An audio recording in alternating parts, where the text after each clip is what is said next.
আসসালামু আলাইকুম রহমতুল্লাহি বরকাতুহ। কাছে দূরে দেশে বিদেশে অবস্থানরত সকল দর্শক শ্রোতাকে অভিনন্দন জানিয়ে আজ আমি আমার জরুরি কিছু কথা আপনাদের সামনে পেশ করছি। আজ থেকে কয়েকদিন পূর্বে বিবিসি বাংলায় ২০-২৫ মিনিটের এক অনুষ্ঠান কওমি মাদ্রাসাকে কেন্দ্র করে প্রচারিত হয় এবং ওটাকে কেন্দ্র করে সারা দেশে আলেম ওলামাদের মাঝে একটা সংশয় সন্দেহ, একটা বিশেষ ধরনের পরিস্থিতি সৃষ্টি হয়েছিল। এর পরিপ্রেক্ষিতে যেহেতু লকডাউন জনিত পরিস্থিতির কারণে আমরা একত্রে বসতে পারতেছি না এবং সম্মিলিত কোনো সিদ্ধান্ত জাতির সামনে পেশ করা যাচ্ছে না, এজন্যই এই বিক্ষিপ্তভাবে ব্যক্তিগতভাবে এই পদক্ষেপ নিতে বাধ্য হচ্ছি। তো তখন কিছু কথা বলেছিলাম, আলহামদুলিল্লাহ এর ফলে সারা দেশ থেকে আলেম ওলামারা বলেছেন যে এই কথাগুলো দরকার ছিল, এর দ্বারা আমাদের অনেক উপকার হয়েছে। আবার আজ নতুন করে অনেক ওলামা একরামের ফোন পেয়েছি যে আবার নতুন এক পরিস্থিতির উদ্ভব হয়েছে, যে আবারও শিক্ষা মন্ত্রণালয় থেকে একটা মিটিং ডাকা হয়েছে আগামী ১৩ তারিখ। তো যখন নাকি করোনা ভাইরাসের এই প্রকোপে এবং এর প্রাবল্যে যখন সারা দেশ থরথর করে কাঁপতেছে, সমস্ত কিছু স্থবির, সেই সময় পুরো জাতি যে যে শ্রেণীর হোক পেশার হোক সকলেরই নৈতিক দায়িত্ব যে কিভাবে এই করোনা ভাইরাস থেকে এখন এই জাতি মুক্তি পেতে পারে, এই জন্য সকলের প্রচেষ্টা নেওয়া দরকার। কিন্তু সেই সময় আমরা অবাক বিস্ময়ে লক্ষ্য করছি যে শিক্ষা মন্ত্রণালয় আবার মিটিং ডাকছে যে কিভাবে কওমি মাদ্রাসাগুলোকে নিবন্ধনের আওতায় আনা যায়, নিয়ন্ত্রণের আওতায় আনা যায়। তো এর সম্পর্কে আমি সুস্পষ্ট ভাষায় দু একটি কথা বলতে চাই। তা হলো, কওমি মাদ্রাসার একটা ইতিহাস আছে, ঐতিহ্য আছে, তার অবদানও আছে।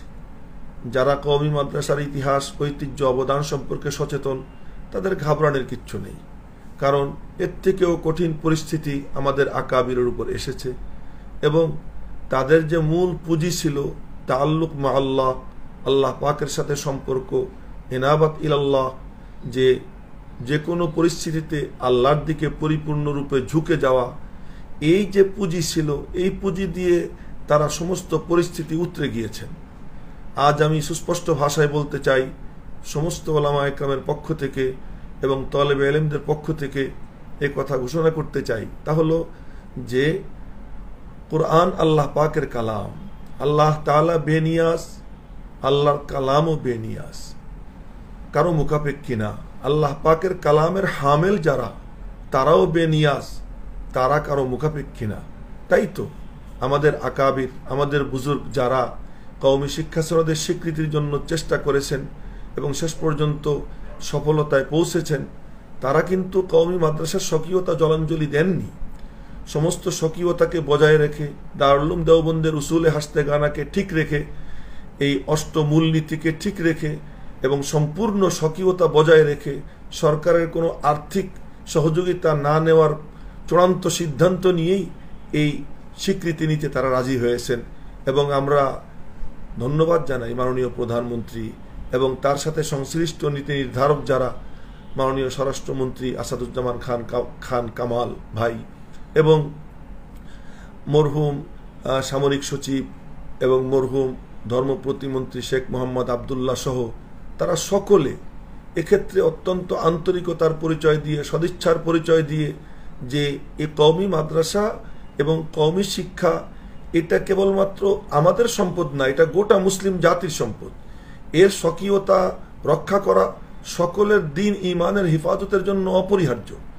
এজন্য আমাদের সংসদ সদস্য যারা ছিলেন তাদেরকেও ধন্যবাদ জানাই। সকলে সর্বসম্মত সিদ্ধান্ত নিয়ে কওমি শিক্ষা সনদের স্বীকৃতির যে আইন পাশ করেছেন, সেখানে পরিষ্কারভাবে কওমি মাদ্রাসার স্বকীয়তার কথা বলে দেওয়া আছে। সুতরাং আজ যখন নাকি এসব কথা আসতেছে, তখন আমাদের মনে সংশয় সন্দেহ জাগতে পারে যে কি জানি কি চলতেছে।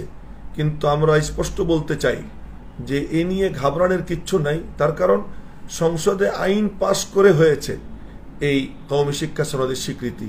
কওমি মাদ্রাসার স্বকীয়তা বাদ দিয়ে এটাকে কোনো বাইন্ডিংসের আওতায় নিতে হলে আবার আইন পাশ করে নিতে হবে। তার কারণ কওমি মাদ্রাসা ভেসে আসেনি। কওমি মাদ্রাসা এদেশের মাটি মানুষের সাথে সম্পর্ক, মুসলমানদের প্রত্যেকটা মুসলমানদের সঙ্গে কওমি মাদ্রাসার সম্পর্ক, এবং গোটা মুসলিম জাতি বাংলাদেশের তারা সকলে এই কওমি মাদ্রাসাকে নিজেদের প্রতিষ্ঠান মনে করে। এর স্বকীয়তা বিনষ্ট হোক এটা কোনো পার্টির কোনো মুসলমান চায় না। সুতরাং তাদের প্রতিনিধি যারা সংসদ সদস্যবৃন্দ তারাও চাবেন না। আজ যদি কওমি মাদ্রাসার স্বকীয়তা বিনষ্ট হয়, এটা যদি অন্যান্য তথাকথিত মাদ্রাসাগুলোর মতো হয়ে যায়, তখন এই জাতির যে মৌলিক সম্পদ দ্বীন ঈমান এটার ক্ষেত্রে মারাত্মক হুমকির সম্মুখীন হবে সকলে। তার কারণ এই কওমি মাদ্রাসার স্বকীয়তা আছে বলেই ওলামা একরাম সহি দ্বীনের কথা বুক ফুলিয়ে বলেন, ফলে সহি দ্বীন টিকে আসে। দ্বীনের ক্ষেত্রে কোনো বিকৃতি আসতে পারেনি। তো দ্বীনের বিকৃতি প্রতিরোধের জন্য কওমি শিক্ষা সনদের স্বীকৃতি সত্ত্বেও এর স্বকীয়তা আমাদের মাননীয় সংসদ সদস্যরা মাননীয় প্রধানমন্ত্রীর নেতৃত্বে এটাকে তারা রেখেছেন অনেক চিন্তা ভাবনা করেই। তো আমরা বিশ্বাস করতে চাই মাননীয় প্রধানমন্ত্রী এবং নীতি নির্ধারক যারা আছেন তারা কওমি মাদ্রাসার স্বকীয়তা নষ্ট হোক এমন কোনো পদক্ষেপ তারা নিবেন না, নিশ্চয়ই নিবেন না, এটা আমরা বিশ্বাস করি। এবং হাইয়াতে উলিয়ার কে এটা একটা সংসদ কর্তৃক মানে পাশকৃত একটা কমিটি, যাদের যথেষ্ট ক্ষমতা দেওয়া আছে। এবং যদি মাদ্রাসার নিবন্ধন হয় হাইয়াতে উলিয়া নিবন্ধন করবে। যদি কোনো কিছু করতে হয় তো সেখানে কোনো মন্ত্রণালয় পরামর্শ দিতে পারে যে আমরা মনে করি যে এরকম করলে ভালো হয়। তো সেই পরামর্শকে আমাদের ওলামা একরাম স্বাগত জানাবেন, তারা তাদের ফোরামে আলোচনা করে সে ব্যাপারে সিদ্ধান্ত নেবেন। কিন্তু কওমি মাদ্রাসার এই সর্বোচ্চ মানে সংগঠন যে 6টা বোর্ডের সম্মিলিত ফোরাম হাইয়াতে উলিয়া, এর উপরে কোনো কিছু চাপিয়ে দেওয়া, এটা এর যে প্রজ্ঞাপন সংসদ কর্তৃক আইন পাশ করে জারি করা হয়েছে, এই প্রজ্ঞাপনের সাথে সম্পূর্ণ অসঙ্গতিপূর্ণ। অতএব আমি আহ্বান জানাবো ওলামা একরামের, তাদের দৃষ্টিভঙ্গি হবে এখন কোনো ভেদাভেদ নাই, সকলে সম্মিলিতভাবে শির দেগা সর দেগা নেহি দেগা ইমামা, মাথা কাটাইতে পারি কিন্তু পাগড়ি কাউকে দেব না, মাথা নত হোক করব না, মাথা চলে যেতে পারে, সব কিছু বরদাস্ত করা যায়। যদি কোনো অঙ্গে কোনো আঘাত লাগে ঠিক আছে, কিন্তু কলিজায় যদি আঘাত আসে এটা কেউ বরদাস্ত করবে না। তো কওমি মাদ্রাসার স্বকীয়তা এটা আমাদের দ্বীন ঈমানের কলিজা। বর্তমানে হিফাজতে দ্বীন এবং এশাআতে দ্বীনের মার্কাজ, শহীদ দ্বীনের হিফাজতের মার্কাজ কওমি মাদ্রাসা। এটা যদি মানে দুনিয়াদারদের তাদের মর্জি মোতাবেক এটা পরিচালনা করতে হয়, তাহলে আর এই মাদ্রাসার আসল পুঁজি যেটা সেটা থাকবে না। অতএব এই পুঁজি রক্ষার জন্য সমস্ত ওলামা একরাম এক প্ল্যাটফর্মেই আসেন, কারো মধ্যে কোনো দ্বিমত নাই, সর্বসম্মতভাবে সকলেই এটা চান যে এর স্বকীয়তা আমরা বিনষ্ট করব না। আর ওলামা একরাম যদি এটা চান যে আমরা বিনষ্ট করব না এর স্বকীয়তা, তাহলে এটার স্বকীয়তা বিনষ্ট করার সামর্থ্য কারো নাই। এবং যে আইন করে হাইয়াতে উলিয়ার পক্ষ থেকে হাইয়াতে উলিয়া যে মানে যে প্রজ্ঞাপন জারি করা হয়েছে মাননীয় প্রধানমন্ত্রীর নেতৃত্বে বর্তমান সরকারের পক্ষ থেকে, সেই প্রজ্ঞাপনও পরিপূর্ণ স্বকীয়তা দিয়েই জারি করা হয়েছে। অতএব এ নিয়ে আমাদের ঘাবড়ানোরও কিছু নাই। আর যদি কোনো পরিস্থিতি এসে যায় তাহলে আমাদের বড় পুঁজি ওমান ইয়াতাওয়াক্কাল আলাল্লাহ ফাহুয়া হাসবুহ ওমান ইয়াত্তাকিল্লাহ ইয়াজআল লাহু মাখরাজা। আমরা এনাবাত ইলাল্লাহ, তাওয়াক্কুল আলাল্লাহ এবং তাআল্লুক মা আল্লাহ, এই দৌলত নিয়েই আমরা থাকব। এটাই আমাদের প্রথম পুঁজি, এটাই আমাদের শেষ পুঁজি, এবং এই পুঁজি কখনো আমরা হারাবো না যত কিছুই হোক।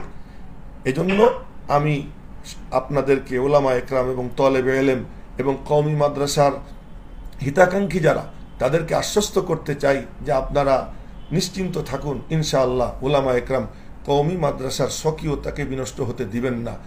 আল্লাহ পাক যেন আমাদের সকলকে এটা বুঝবার তৌফিক দান করেন। এজন্য যা করণীয় সেই করণীয় নির্ধারণ করে সেই অনুযায়ী পদক্ষেপ নেবার জন্য আমাদেরকে আল্লাহ তাআলা তৌফিক দান করেন। আর সর্বোপরি সকলের কাছে উদাত্ত আহ্বান জানাই, আমরা দোয়া করি এবং এর জন্য প্রচেষ্টা অবলম্বন করব যে বাহ্যিক সতর্কতা যা অবলম্বন করা দরকার তাও করব, যে করোনা ভাইরাস থেকে আল্লাহ পাক যেন আমাদের জাতিকে মুক্তি দিয়ে দেয়, দেশটাকে মুক্তি দিয়ে দেয়। আজ আমাদের শিক্ষাঙ্গন সব বন্ধ হয়ে আছে, ছেলেপেলেরা তারা কিশোর গ্যাং নামে এখন অপরাধ প্রবণতা খুব বেড়ে গেছে। তো এই সময় শিক্ষা প্রতিষ্ঠানগুলো খুলে যাওয়াটা খুব জরুরি। তাই আল্লাহর কাছে আমরা দোয়াও করব এবং এক্ষেত্রে যার যা করণীয় আমরা করব যেন করোনা ভাইরাস থেকে আমরা মুক্তি পেতে পারি এবং আল্লাহ তাআলা যেন অচিরেই শিক্ষা প্রতিষ্ঠানগুলো খোলার ব্যবস্থা করে দেন এবং কুরবানির ঈদ যেন আল্লাহ পাক আমাদেরকে সুন্দরভাবে উদযাপন করবার তৌফিক দান করেন। আমি আবারও বলবো যে ঘাবড়ানোর কিছু নাই, ইনশাআল্লাহ কওমি মাদ্রাসার স্বকীয়তা ছিল, আছে, থাকবে। আর কওমি মাদ্রাসা এটা বেনিয়াজ কারণ কোরআনে কারীম আল্লাহ পাকের কালাম, এটাই আমাদের মূল সিলেবাস। তো আল্লাহ যেমন বেনিয়াজ, আল্লাহ প্রদত্ত এই শিক্ষার হামেলে ইলমে ওহী যারা, ইলমে ওহীর ধারক বাহক যারা, তারা কখনো তাদের মস্তক কোথাও অবনত করতে পারে না। হ্যাঁ, আমাদের গর্দান কাটা যেতে পারে, কিন্তু আমাদের পাগড়ি কখনো আমরা খুলব না, আমরা আমাদের মাথা কখনো নত করব না। ইনশাআল্লাহ কওমি মাদ্রাসা তার আপন গতিতেই চলবে। আল্লাহ পাক আমাদের সকলকে সেই তৌফিক দান করুন। আমিন। ওমা আলাইনা ইল্লাল বালাগ। আসসালামু আলাইকুম ওয়া রাহমাতুল্লাহি ওয়া বারাকাতুহু।